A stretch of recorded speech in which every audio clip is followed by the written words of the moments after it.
এই কইজাও কইজাও কইজাও। আরে মালয়েশিয়া বলে কলিং খুলছে। তো মালয়েশিয়া কলিং যে তুমি কি দৌড়া যাইতে পারবা?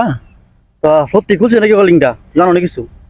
কলিং খুলছে নাকি না খুলছে এটা আমি কইতাছি, সমস্যা নেই। তবে তুমি দৌড়া যেত না, তোমার কাছে কি দৌড়ে আইছি আমি?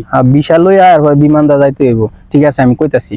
প্রিয় দর্শক, আপনাদের সবাইকে স্বাগতম অদ্ভুত মিডিয়াতে। আজকের ভিডিওতে আপনাদেরকে আমি মালয়েশিয়া কলিং সম্পর্কে আপডেট তথ্য এবং নিউজ জানানোর চেষ্টা করব, অফিসিয়াল এবং আনঅফিসিয়াল। প্রথমে আসা যাক, কলিংটা শুরু হয়েছিল প্রক্রিয়াটা কিভাবে। 2025 সালে অন্তর্বর্তীকালীন সরকারের সময় ডক্টর আসিফ নজরুল এই প্রবাসী কল্যাণ মন্ত্রণালয়ের দায়িত্বটা পালন করছিলেন। সেই সময় উনি মালয়েশিয়াতে একবার এসেছিলেন সফর করার জন্য।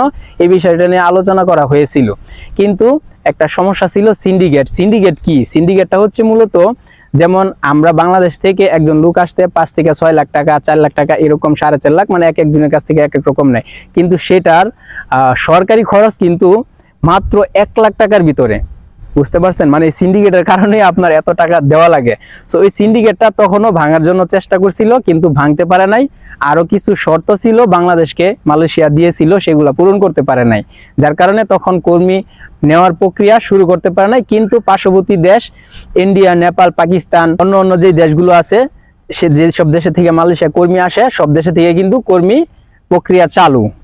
এখন তাদের দেশের থেকে, যেমন ইন্ডিয়া, পাকিস্তান, নেপাল, হ্যাঁ, তাদের দেশের থেকে একটা কর্মী যদি মালয়েশিয়াতে আসে, তাহলে কিন্তু 50 থেকে 1 লাখ টাকার ভিতরে আসতে পারে। 1 লাখ টাকা লাগে না, 50 থেকে 70,000 টাকার ভিতরে আসতে পারে তারা। কিন্তু আমরা, মানে একই নিয়ম, একই সবকিছু, কিন্তু আমরা সিন্ডিকেটের কারণে ওই বেশি টাকাগুলো দিতে হয়। শুধুমাত্র যে মালয়েশিয়া এই সিন্ডিকেট এমন না, সিঙ্গাপুর, সৌদি আরব, সবখানে। সৌদি আরবও কিন্তু যদি সিন্ডিকেট না থাকে, আমরা 1 লাখ টাকার ভিতরে যাইতে পারবো।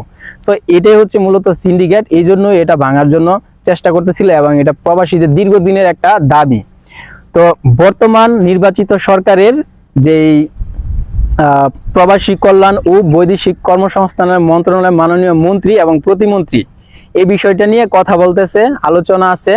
কিন্তু 2026 সাল এপ্রিলের এখন পর্যন্ত অফিসিয়ালি কোনো স্টেটমেন্ট নাই যে ওনারা মালয়েশিয়াতে আসবেন বা কথা বলবেন। এমনি দ্বিপাক্ষিক, মানে আলোচনা হওয়ার কথাবার্তা চলতেছে, কিন্তু অফিসিয়ালি কোনো আপডেট নাই। তবে আনঅফিসিয়ালি কয়েকটা সূত্র থেকে আমি জানতে পারছি, বিশ্বাসিত সূত্র থেকেই, যে সিন্ডিকেটটা থাকবে, সিন্ডিকেটটা ভাঙা সম্ভব হবে না।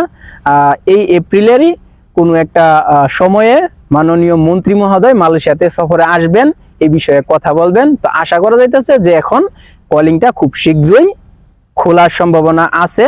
তো যদি পরবর্তীতে কোনো কলিং খুলছে বা নির্দিষ্ট কোনো তারিখ বা কোনো কিছু হয়, সেটা আমরা আপনাদেরকে জানানোর চেষ্টা করব। তো ভিডিওটি শেয়ার করে সবাইকে দেখার সুযোগ করে দিবেন।